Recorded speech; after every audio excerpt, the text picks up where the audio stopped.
I thought it would be great if I could tell an old story that was from years ago that never made it to a 1-hour special.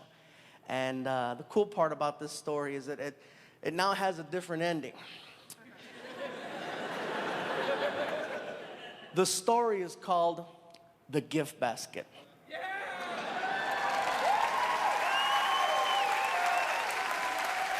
Some of you know it, some of you don't know it, but after this, you're never gonna forget it.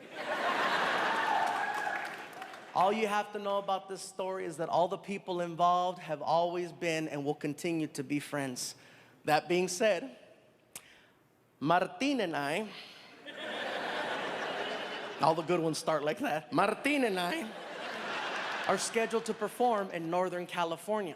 Usually we fly.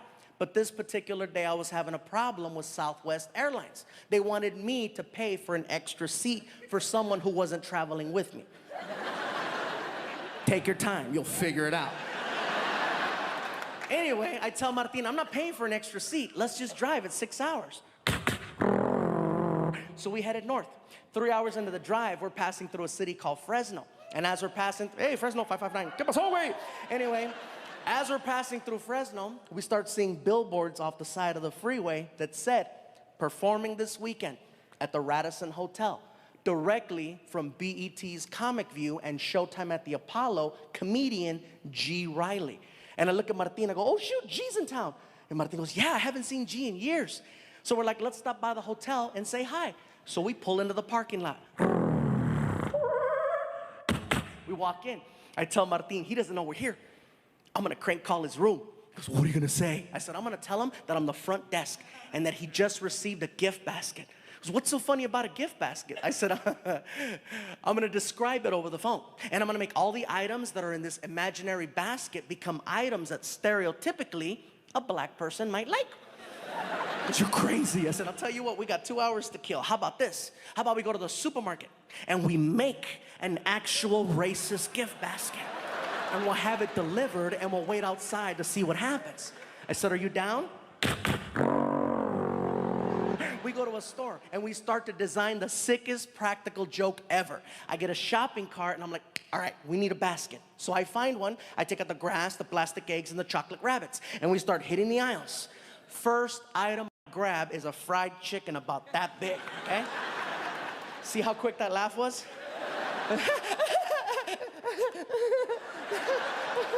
There's a few black people in here like, motherfucker, this better be funny.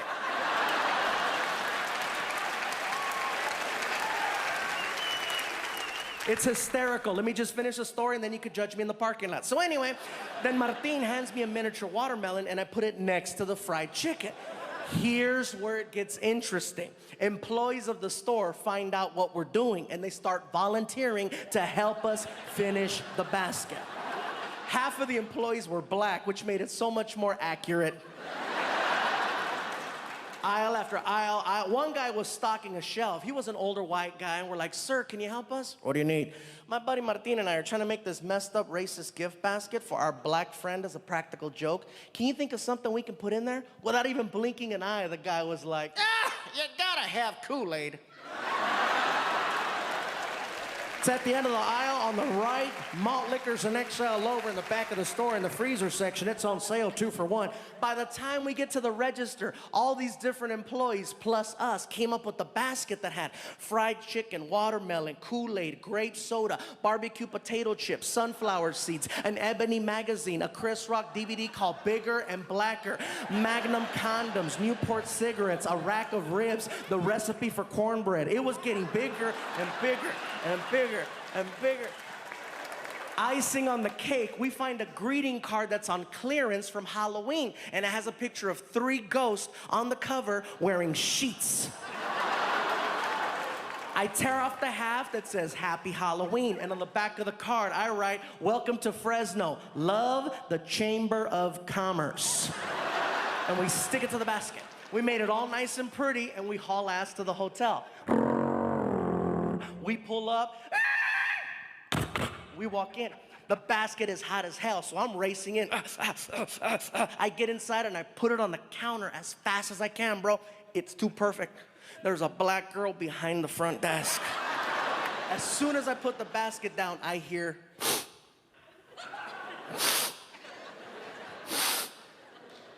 Is that chicken? Ooh, let me see. Hold on. What is it?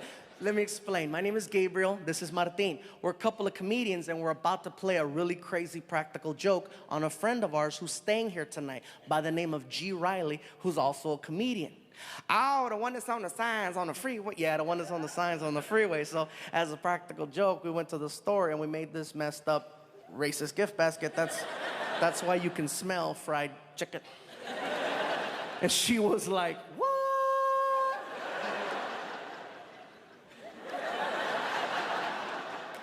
You need Jesus, that's what you need. Kiki, girl, you better hang up that phone. You ain't gonna believe what I'm looking at over here, girl. Listen, we think it would be hysterical if we could have you deliver the basket for us. She lost it. Oh, the hell you didn't. I know you didn't just ask me to take that to a black man. You are out your damn mind. Oh, Lord, give me the strength to not kill this big-ass Mexican over here, Lord.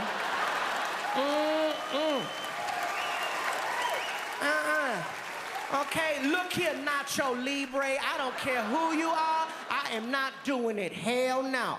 I'll give you 50 bucks. Where that motherfucker at?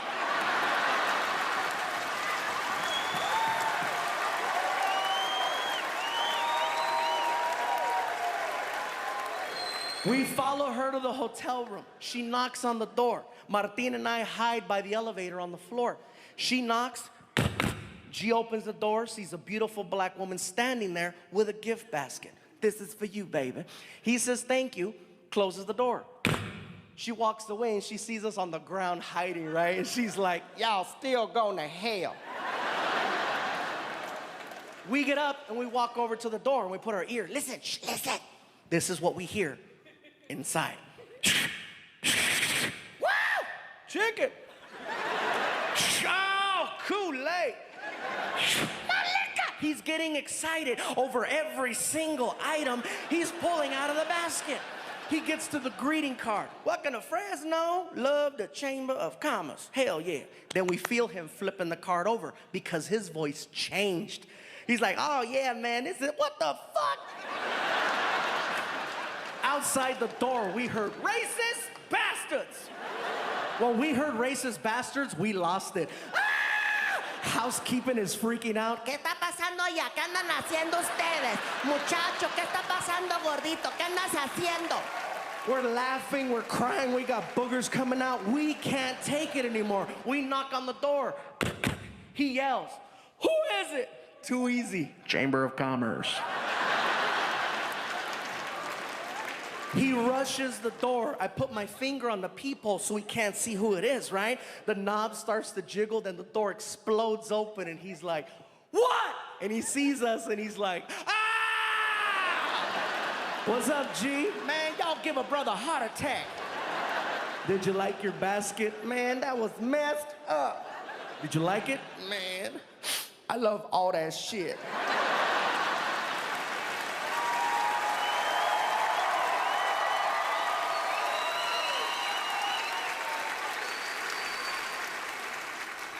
And now, ladies and gentlemen, a story that has been 7 years in the making. I would like for you to now hear, for the first time ever, the other side of that story. Ladies and gentlemen, I flew him here to Hawaii so that he can share this with you. Give it up for my friend, Mr. G. Riley.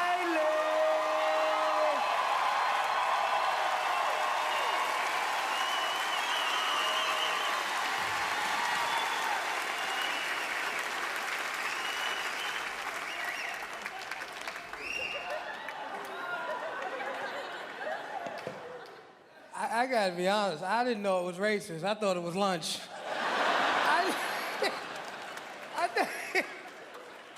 thought it was lunch. I didn't know it was racist till I got back to my neighborhood. And brothers in my neighborhood looked at me. They say, man, I don't believe you let that Mexican guy do that to you, man.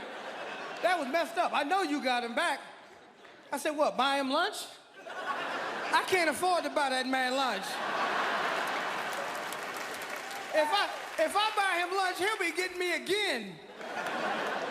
But see, you gotta understand, it was the perfect set of circumstances when it happened. Because I'm laying across the bed in the hotel. I had never been to Fresno before. And I wanted something to eat, and I didn't know where to go eat. So I'm laying across the bed, and I'm saying to myself, where could I go eat? I wish I had some food. And all of a sudden, magically, there's a knock on the door, and a black girl shows up with a gift basket. And I took the gift basket, and I said, they know how to treat their comedians up here in Fresno. And I'm walking to the bed, and I could feel the heat, and I could smell the chicken from the gift basket. And I'm like, oh, this is cool. Because nobody smells chicken and thinks of racism, right?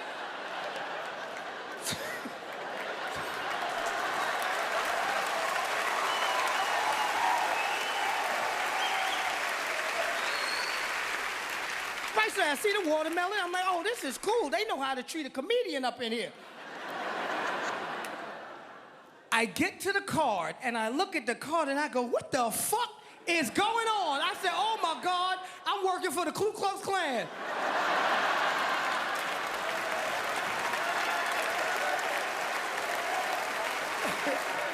And I really started to panic because in my head, I'm saying to myself, is this for real? Because there were billboards all over the city with my picture. And I started thinking they were trying to scare me out of town. So now I don't know what to do, right? And I start trying to call a promoter, and the promoter's not answering the phone, and it's festering in my head, and I'm nervous, and I'm pacing the room, and all of a sudden there's a knock on the door, right? And I go, oh my God, they come to get me. So I ease over to the door, right? And I look through the peephole, right? And all I see is a brown dot, right? And I go, I hear somebody out there because I hear the breathing, right? I hear, because this was about 60 pounds ago, right? So I go to look down up under the door, right? But I said, oh my God, it got to be about 5 or 6 of them out there. Oh my God.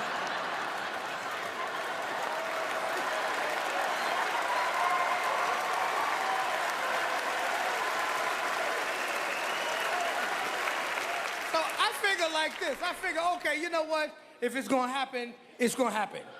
You know, if it's gonna happen, I'm gonna go down swinging, right? So I put my best black face on. You know, I tried to look mean. You know, I look like this guy right here. I look like that guy right there, right? And I go, who is it? And they go, Chamber of Commerce. And I'm like, oh my God, the Chamber of Commerce is the Ku Klux Klan. And I'm panicking, so I get to the door, right?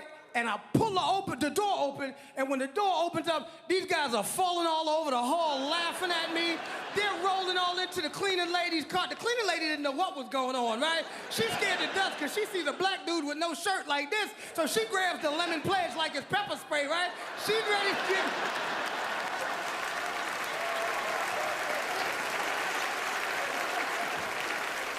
So everything, now that I realize it's a practical joke, everything calms down, because I remember how hungry I was. I'm like, okay, cool. Practical joke, right? So I go in the bathroom to wash my hands. While I'm in the bathroom washing my hands, I hear a commotion in the other room, right? I go back in the other room. They're going through the gift basket. The maid is leaving with the watermelon. Martina's drinking my 40, and this fluffy bastard is eating my chicken! I'm out of here!